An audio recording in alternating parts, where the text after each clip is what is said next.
বাংলায় কথা বলে, যারা বাংলার মানুষ, যারা বাংলায় কথা বলে তাদের বিরুদ্ধে আজকে কণ্ঠরোধ করার চেষ্টা চলছে। আজকে যারা বাংলায় কথা বলেন, যারা বাংলায় বাঙালি, যারা বাঁকুড়ের কণ্ঠরোধ করার চেষ্টা চলছে। আজকে একদল মানুষ সাম্প্রদায়িকতার বিভেদকে সামনে রেখে সাম্প্রদায়িক বিশ্বস্ত ছড়িয়ে বিজেপি সরকার, সেই সরকারের পোর্টাল হচ্ছে জেম পোর্টাল। আর সেই জেম পোর্টালের মাধ্যমে এই আমাদের ইস্কো কারখানার টেন্ডার গুলো হয়। খুব ভালো, তিনি যদি নরেন্দ্র মোদীর পোর্টাল চেঞ্জ করে দেন, এর থেকে ভালো আর কি হতে পারে? নরেন্দ্র মোদীর পোর্টাল তিনি চেঞ্জ করে দেন। তিনি মিথ্যে কথা বলে গেছেন এখানে নাকি সিন্ডিকেটের রাজ চলে। ভাই, কারা কারা সিন্ডিকেট করে এখানকার মানুষ জানে না। আপনি যাদেরকে নিয়ে সভা করছিলেন তারা কে?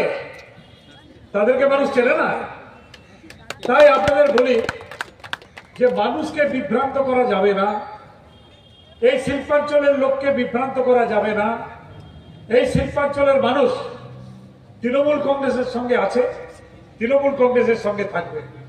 এই শিল্পাঞ্চলের মানুষ মমতা।